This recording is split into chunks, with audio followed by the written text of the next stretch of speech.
أعوذ بالله من الشيطان الرجيم بسم الله الرحمن الرحيم أو كالذي مر على قرية وهي خاوية على عروشها قال أنى يحيي هذه الله بعد موتها فأماته الله 100 عام ثم بعثه قال كم لبثت قال لبثت يوما أو بعض يوم قال بل لبثت 100 عام فانظر إلى طعامك وشرابك لم يتسنه وانظر إلى حمارك ولنجعلك آية للناس وانظر إلى العظام كيف ننشزها ثم نكسوها لحما فلما تبين له قال أعلم أن الله على كل شيء قدير. Sadaqallahul azim. Ayat ini ada kaitan rapat dengan ayat sebelum ini 258 tentang bagaimana Nabi Musa alaihi salam, Nabi Ibrahim alaihissalam berdebat dengan Namrud laknatullah alaih tentang kuasa Allah menghidupkan dan mematikan. Namrud kata, aku boleh mati juga, aku boleh hidupkan juga. Dia sombong dengan kelemahannya yang dikatakan dirinya berkuasa pada diri dia lemah, tak mampu menghidupkan sebenarnya dan tak mampu mematikan jika tidak diizinkan oleh Allah Subhanahu wa taala. Jadi ayat ini, ayat 259 adalah juga tentang kuasa Allah menghidupkan dan mematikan. Al-ihya wal imatah. Menghidupkan dan mematikan hanyalah milik mutlak, milik Allah Subhanahu wa taala. Tidak ada mana-mana selain Allah boleh menghidupkan dan mematikan. Kenapa Allah Ta'ala ulang 2 kali ni cerita ni? Sama menyambung ayat 258, ayat 29. Benda yang sama diulang di dalam ayat, itulah tentang kuasa Allah menghidupkan dan mematikan. Antaranya supaya kita yakin, sebenar-benar yakin hanyalah Allah Ta'ala Tuhan yang menghidupkan, yang mematikan, hanya Dia. Apa cerita dalam ayat 259? Allah Subhanahu wa taala sebut au kallazi marra ala qaryatin wa hiya khawiyatun ala urushiha. Adakah kamu tidak memperhatikan seseorang yang berjalan melalui satu kampung, satu kota, di mana kota tersebut sudah rosak binasa, tinggal puing-puing, hancur bangunannya ataupun kampung tersebut sebenarnya sudah dirosakkan, dihancur leburkan oleh satu raja yang zalim bernama Bukhtanasar ataupun Nabucodonosor, bahasa Inggeris itu. Bahasa Arab Bukhtanasar ataupun Bakhtanasar, satu raja yang zalim yang memerintah dunia. Maknanya antara raja yang paling luas kekuasaannya seluruh dunia ialah Bukhtanasar, orang kafir. Satu lagi Namrud.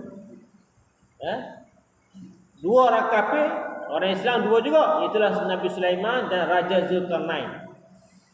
Jadi peristiwa ini berlaku di zaman pemerintahan Bukhtanasar. Ceritanya bagaimana Bukhtanasar telah menyerang satu kampung di Baitul Maqdis. Kampung ini adalah terletak di Palestin, Baitul Maqdis, di mana diserang oleh Bukhtanasar, menawan penduduknya, menghancur leburkan bangunannya dibawa ke kota Iraq. Penduduknya ditawan dan dibawa ke kota Iraq, Babylon. Dibawa ke kota Babylon, Iraq. Termasuklah di sini antara ditawan ialah kata ulama ialah Uzair. Jadi cerita ni cerita pemuda lelaki yang lalu di satu kampung, satu kota yang sudah hancur binasa, adalah namanya ialah Uzair. Ada yang kata nabi, ada yang kata wali Allah. Tersembahlah. Jadi kita ambil nabi lah, Nabi Uzair. Antara nabi yang hebat Bani Israel ialah Nabi Uzair. Dia 4 orang nabi yang hafal kitab Taurat yang berjumlah 10,000 surah. Taurat jumlahnya 1,000 surah. Satu surah ada 1,000 ayat. Maknanya 1 juta ayat lah. Quran hanya ada 6,000 ayat. Taurat 1 juta ayat. Mana lebih banyak lagi daripada Quran. 4 orang saja nabi yang hafal, yang khatam, yang faham kandungan kitab Taurat. Yang pertama Nabi Musa, yang kedua Nabi Isa, yang ketiga Uzair, yang keempat Yusha. Yusha. Nabi juga tu Yusha. Jadi Uzair ni salah satu nama Nabi Bani Israel yang disebut bersama dengan nabi-nabi ataupun rasul yang wajib kita tahu. 25 rasul. Uzair adalah nabi. Disebut dalam surah Al-Taubah ayat 30. Wa qalatil yahudu Uzairun ibnullah. Kata orang Yahudi Uzair anak Allah. Jadi Uzair, nama Uzair, Nabi Uzair disebut sekali dalam Quran. Ceritanya di sini ayat 259 namanya tak disebut. Cuma disebut oleh Allah Taala satu orang lelaki pemuda yang lalu satu kampung yang sudah ranak, hancur lebur, dirosakkan oleh Bukhtinasar, raja yang zalim. Jadi diceritakan oleh ulama Uzair dia lalu di kampung ini dibawa makanan dan minuman. Maknanya selepas dia ditawan, beberapa zaman, beberapa masa lepas tu dia balik semula ke kampung ni, kampung yang rosak ni, yang hancur binasa ni. Dibawa bersamanya makanan, iaitulah buah tin, buah anggur dan sedikit air dalam bekas kulit. Ada kata jus, ada kata air. Tak apalah, maknanya minuman. Jadi bawa tu Allah Ta'ala nak tunjukkan bagaimana minuman ini tak terjejak walaupun dimakan masa. Jadi peristiwa ini berlaku di Palestin lah, di Baitul Maqdis. Satu kampung di Baitul Maqdis. Jadi Uzair ni dia berhenti di kampung tersebut. Dia tambak keldai, dia nak keldai. Dia tambak keldainya jadi sebatang pokok tidak jauh daripada kampung yang sudah hancur tadi. Dan dia tengok kampung yang sudah hancur lebur. Tidak ada bangunan, habis ranak, badan jarak pada terkukur. Maka terfikirlah di dalam benaknya, fikirannya, macam mana Allah Ta'ala nak bangunkan semua tempat ni? Tak. Kampung yang sudah hancur, terfikir dalam hatinya bagaimana Allah Ta'ala akan pulih semula keadaan, bangunkan semula kampung ni, majukan semula kampung ini. Macam mana? Terfikir dalam benaknya. Kampung sudah mati, bagaimana dihidupkan oleh Allah Ta'ala? Haiwan-haiwan yang sudah mati, bagaimana dihidupkan oleh Allah Ta'ala? Pokok-pokok yang sudah mati, bagaimana dihidupkan oleh Allah Subhanahu Wa Taala? Terfikir di dalam benaknya. Biasalah manusia kan nak tahu bagaimana kuasa Allah Subhanahu Wa Taala. Maka Allah Subhanahu Wa Taala pun tahu keadaan hamba ni, nak tahu tentang kuasa Allah Subhanahu Wa Taala. Lalu Allah Taala mematikannya. Allah Ta'ala mematikannya. Dia kata apa? Qala anna yuhyi hadhillahu ba'da mautiha. Macam mana dia tengok dia bersandar di pokok tu lah, dia tapak kedai, lepas tu dia perhati kampung yang sudah hancur lebur ni. Dia pun datang soalan, macam mana Allah Ta'ala nak hidupkan semula kampung ni? Fa'amatahu Allahu mi'ata amin. Maka Allah Ta'ala mematikannya selama 100 tahun. Mi'ata amin, 100 tahun. Macam cerita Ashabul Kahfi dalam gua. Allah Ta'ala matikan mereka ataupun tidurkan mereka selama 309 tahun. Lagi banyak. Ini 100 tahun je. Ashabul Kahfi 309 tahun. Mati lah. Ataupun ditidurkan. Ada perselisihan pendapat, ada kata mati betul, dan kata tidur saja. Tidur lama tu. 100 tahun ditidurkan oleh Allah Subhanahu wa ta'ala. Tapi dalam masa 70 tahun dia sudah tidur. Dalam masa 70 tahun dia sudah tidur, masih lagi baki 30 tahun. Dalam masa 70 tahun Allah Ta'ala datangkan satu raja. Ini raja ni tak saling. Raja yang baru namanya Kausak. Raja ni sudah bina semula. Allah Ta'ala yang hebat yang datangkan raja ni, datang ke kampung itu. Raja ini sudah hidup ke semula kampung tu, kota tu. Buat bangunan baru selama 30 tahun. Yang cukup 100 tahun. Nabi Uzair tidur 70 tahun. Bermula 70 tahun datang raja Kausak namanya, bina kampung ni, bawa rakyat dan sebagainya. Maka maju kampung ni dibangunkan dalam masa 30 tahun. Cukup 100 tahun. Bila cukup 100 tahun, barulah Allah Ta'ala menghidupkan ataupun menyedarkan semula Nabi Uzair. Nabi Uzair disedarkan semula ataupun dibangunkan semula oleh Allah Subhanahu wa Ta'ala. Nabi Uzair tak tahu apa satu. Tidur-tidur lah. Bangun-bangun lah. Dia tak tahu apa benda yang berlaku kepada dirinya. Adakah tidur dia sehari ataupun seminggu, sebulan, setahun, tak tahu. Ini kisah ni tak tahu ni. Jika Allah tak beritahu, dia tak tahu. Cuma dia nak tahu kuasa Allah. Allah Ta'ala tunjukkan dalam kisah ini. Summa ba'asah, kemudian Allah Subhanahu wa Ta'ala menghidupkannya ataupun membangunkan dirinya semula daripada tidur. Qala kam labista. Kata ulama, anggota pertama yang Allah Ta'ala hidupkan setelah dia mati, Allah Ta'ala ataupun setelah dia tak siuman ataupun tak sedar, anggota yang pertama yang Allah Ta'ala kata ulama, dia mati. Satu pendapat mengatakan dia mati betul, habis tulang belulangnya hancur, daging-dagingnya luruh, tinggal terkorok. Uzair ni macam keledai juga, hancur lebur. Uzair pun gitu juga, mati, hancur lebur badan.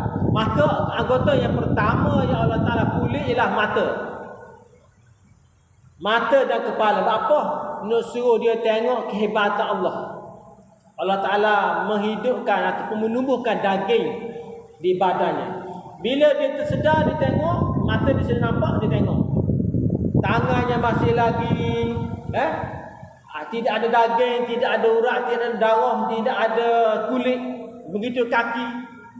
Hanya kepala saja yang Allah Ta'ala sihatkan semula, pulihkan semula. Maka dengan itu dia tengok. Satu persatu Allah Ta'ala letak daging di badannya. Cantumkan tulangnya, letak daging, letak urat, letak otot dan sebagainya, saraf. Depan mata dia tu. Jadi macam cerita filem bro. Subhanallah. Benda ni real dalam Quran beritahu. Tengok dia duduk tengok. Satu persatu lah tumbuhkan daging, urat, subhanallah. Maka bila dia sudah jadi macam sedia kala sebelum dia tidur, sebelum dia mati, Allah Ta'ala tanya dia. Berapa lama? Kam labista? Qala kam labista? Tanya Allah Subhanahu Wa Taala ataupun malaikat yang diutuskan sebagai wakil, berapa lama kamu tidur? Ataupun berapa lama kamu berada di kedai begini? Qala labistu yauman. Kata Uzair, saya tidur selama sehari. Kata ulama, dia tidur tu dia ditidurkan oleh Allah Taala waktu pagi. Dia tidur waktu pagi, bila dia sedar dibangun petang sebelum gari lepas asar. Jadi pada pandangan dia, pemahaman dia sehari lah. Pagi sampai asar, sehari. Lepas tu dia tengok matahari ada lagi. Kalau sehari pelawak roh, tak pagi sehari ni. Maka dia pengata, au ba'da yaum. Setengah hari bukan sehari, setengah hari aku tidur. Bukan sehari, setengah hari je. Jadi dia pun confused. Mana betul sehari ke setengah hari? Sebab tengok matahari masih ada lagi. Tak terkenal lagi. Maka dia beritahu yang betul lah pada pemahaman dia, pengetahuan dia, dia belum lagi yakin berapa lama dia tidur ataupun mati. Dia sedar tu, dia tengok dah kapur. Kapur yang sebelum tu ranap, hidup semula. Comel lah kapur. Kapur tu sudah maju yang di depan dia ni. Di depan sudah maju, mana sudah ramai orang. Sebelum dia tidur, tidak ada orang. Dia pun terkejut. Bila dia bangun tidur, tengok. Penuh dengan orang kapur tu, maju. Orang kapur nampak tak? Tak. Kata ulama, orang kapur tak nampak. Selama 100 tahun dia tidur, Allah Ta'ala butakan. Bukan buta maknanya mereka jelek. Orang kapur jelek. 30 tahun terakhir tak? 30 tahun terakhir itu mereka sudah berada di kapur tu. Mereka tak pasang pun ada Uzair di situ. Allah Ta'ala jadi tak nampak. Sebab Allah Ta'ala nak tunjuk kuasa Allah Subhanahu Wa Ta'ala dalam kisah Uzair. Jadi Uzair tengok kapur sudah hidup, maju, membangun. Dia pun heran. Allah Ta'ala kata, qala bal labista mi'ata amin. Kata Allah, sesungguhnya sebenarnya kau sudah tidur ataupun mati selama 100 tahun. Baru dia faham. Oh, rupanya kapur ni 100 tahun dah. Ataupun mungkin 30 tahun dah. Tak tahu. Dia tak tahu. Jika tidak diberitahu oleh Allah Ta'ala ataupun malaikat, tak tahu. Maka bila diberitahu baru tahu, oh, kapur ni sudah lama sebenarnya maju, membangun ketika aku tidur ataupun dimatikan oleh Allah selama 100 tahun. Dia ingat sehari ataupun setengah hari ditidurkan. Dia tak percaya. Dia tak percaya.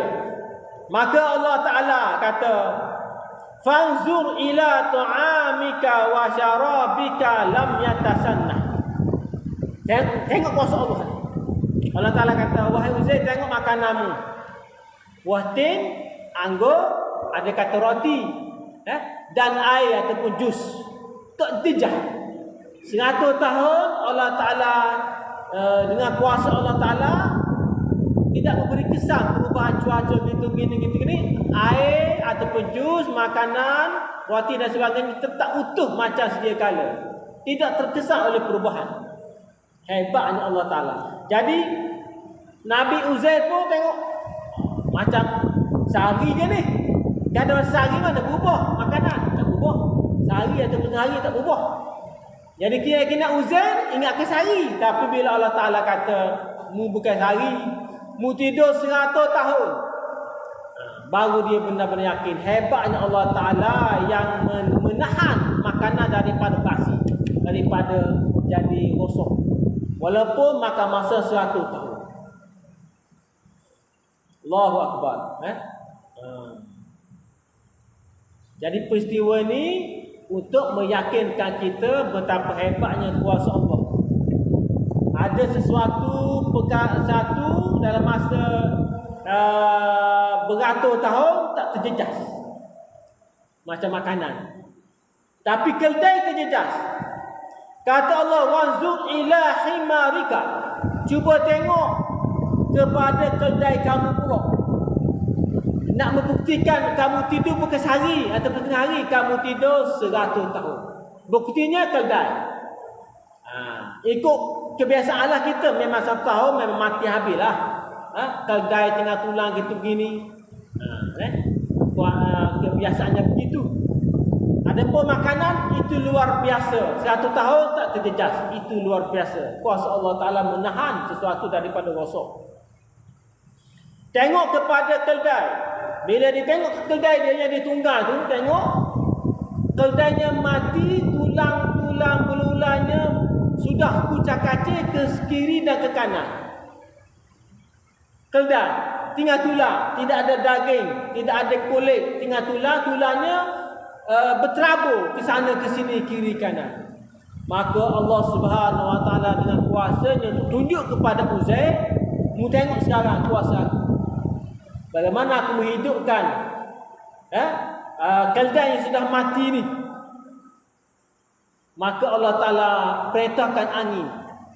Allah Ta'ala perintahkan angin bawa tulang.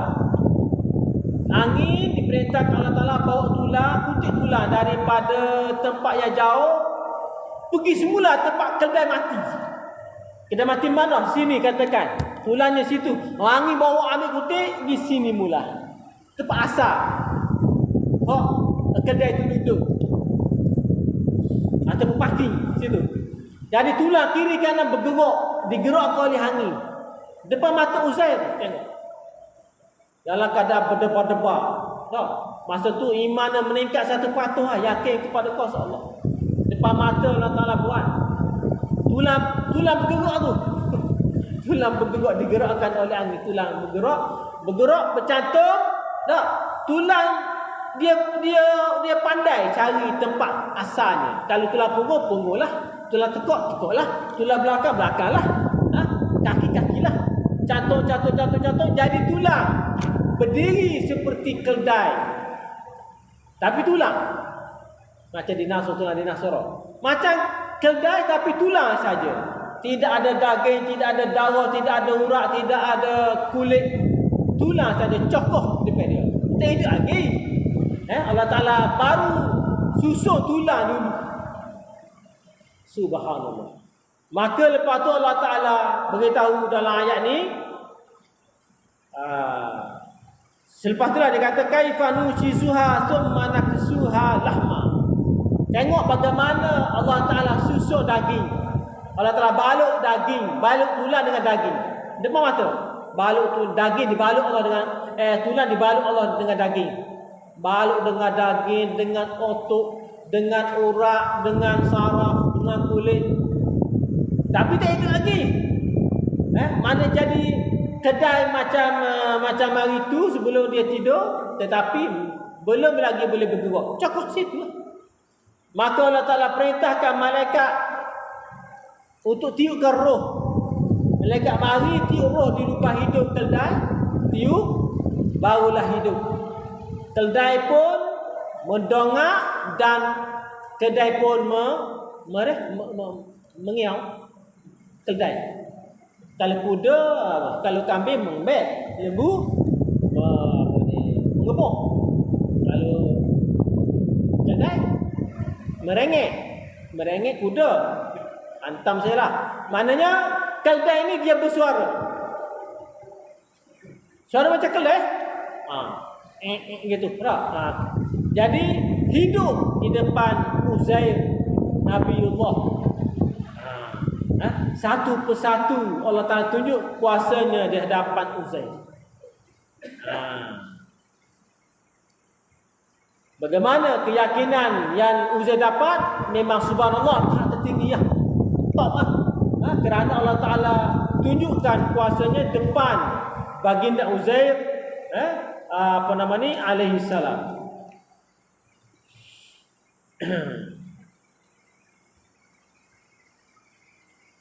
Bila ditiupkan roh, terus dia bersuara. Hidup macam sebelum dia mati.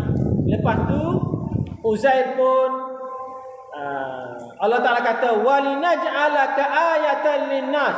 Sama sitrah. Dan kami mahu jadikan awak, engkau wahai Uzair, satu tanda kuasa Allah kepada Bani Israel. Linnas di situ maknanya untuk Bani Israel. Sebab lepas ni Uzair balik semula ke kampung dia lah. Dia datang daripada kampung dia, dia balik semula ke kampung dia.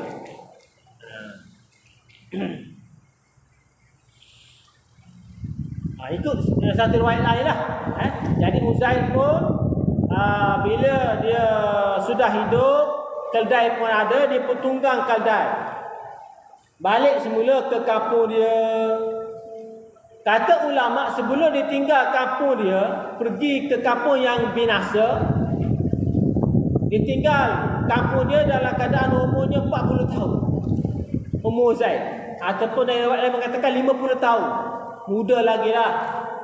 Dia tinggalkan bininya yang baru hamil. Dan tinggal satu khadam, hamba perempuan umur 20 tahun. Bini mengandung, ditinggal sebab nak berjalan ni. Hamba abdi, hamba perempuan umur 20 tahun. Tinggal. Dia pergi ke kampung yang binasa ni. Kemudian dimatikan oleh Allah Ta'ala, hidupkan semula. Naik kedai, balik semula ke kampung. Balik semula ke kampung dia. Bila sampai kampung dia balik, dia tak kena suara habuk pun. 100 tahun. Dia tak kena suara habuk. Dan orang pun tak kenal dia. Jadi macam orang asing lah. Macam orang asing. Orang pakai tengok dia, siapa dia pun, lok mari kampung. 1 tahun dah boh. 1 tahun. Lama masa. Jadi ramai orang lama-lamanya tu dah mati. Jadi dia tak kenal. Orang pun tak kenal dia, tapi di balik rumah dia. Rumah dia ada lagi. Bukan ada perubahan sikit, tapi dia kenal lagi. Bila dia sampai di rumah dia, ketuk-ketuk pintu, keluarlah satu orang hamba abdinya. Tetapi tua dah lah. Umur dia sudah 120 tahun. Tua dah. Masa dia tinggal tu 20 tahun. Bila dia sudah tidur, mati 1 tahun. Jadi umur hamba abdi dia 120 tahun. Tua dan buta. Lumpuh. Tua, buta, lumpuh. Saya tanya, ini rumah Uzair ke? Jadi perempuan tu, hamba abdi tu beritahu, ya, ini rumah Uzair. Siapa awak? Siapa saudara? Uzair kata, saya Uzair. Uzair kan dah lama tak ada, mati dah. Terkejut. Bukan Uzair ni. Betul saya Uzair. Kalau betul Uzair dulu dia makbul doa. Doa tu semakbul. Sekarang ni saya minta kalau betul Uzair, doalah kepada aku biar aku ni tak buta. Aku buta, tapi sekarang aku nak berdoa biar jadi tak buta. Maka Uzair pun doa pada Allah, sapu hamba dia tu dengan tangan. Di mata hamba tadi. Lepas sapu, celek. Tengok. Dia ada pasilah Uzair. Betul-betul Uzair. Dia kenal Uzair. Kenal lah Tuhan lah. Hamba kepada Tuhan dia kenal lah. Kemudian diminta kepada Uzair doa supaya kakinya yang lumpuh disihatkan semula. Jadi Uzair pun berdoa kepada Allah dan Allah Ta'ala dengan kuasanya menyihatkan semula perempuan tua tadi jadi boleh berjalan. Orang kampung terkejut. Pakak mari belakang. Hamba dia panggil, hamba perempuan dia panggil, mari. Uzair dia balik. Anak dia yang hamil, yang masih tinggal tu, bininya hamil mengandung, anak dia umur 100 tahun. 100 tahun, tua dah anak dia. Anak dia tua, cucu ada kok. Cucu pun besar-besar belakang dah. Anak tua dah. Anak jumpa ayah muda lagi. Macam cerita filem. Ada satu filem tu. Subhanallah. Jadi rupa-rupanya orang kafir ni, orang Yahudi ni, dia baca kisah Quran korang. Dia buat cerita. Benda ni ada kita Taurat ni. Dia baca kitab Taurat dan sebagainya, walaupun ada dah banyak penyeleweng dah. Ada beberapa yang tentu tak menyeleweng lagi. Dia ambil, dia buat cerita, buat filem. Jadi kita tengok dalam kata membesarkan Allah Ta'ala lah. Bukan tengok saja, tengok membesarkan Allah Subhanahu Wa Ta'ala. Ini zaman dulu ni yang muda. Jadi Allah Subhanahu Wa Taala tunjuk kepada kaum Bani Israel betapa hebatnya kuasanya dengan mendatangkan Uzair balik semula ke kampung. Allah tak nak royak kepada orang kampung, wahai puak-puak Bani Israel, tengok Uzair ni yang mati 100 tahun. Aku hidupkan dia macam dia mati. Maknanya umur tetap 50 tahun. Masih muda lagi. Gagah lagi. Anak dia 100 tahun, tua. Cucu pun dewasa dah. Jadi anak dia kata, jauhlah aku mengenai ayahku. Muda ni aku tua, tak jadi ni. Kalau mau betul ayahku dulu dia ada tek lalat. Besar tek lalat di belakang. Tek lalat wanita bentuk bulan sabit. Ada bentuk ingat bulan sabit kita. Maka ayah dia buka, Uzair buka tengok, ayah buka bagi tengok. Anak tengok, oh iyalah betul ada tek lalat. Memang itulah Uzair.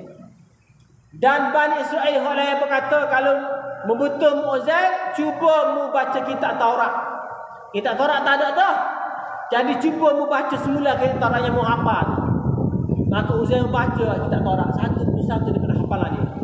Sebab semua dah maklum tahu dah, memang Uzair seorang saja yang pada masa tu boleh hafal, yang hafal kitab Taurat. Jadi bila Uzair baca depan mereka, mereka pun mengaku benar. Inilah Uzair. Ini dalil ataupun bukti kepada puak Bani Israel supaya mereka yakin ada kehidupan selepas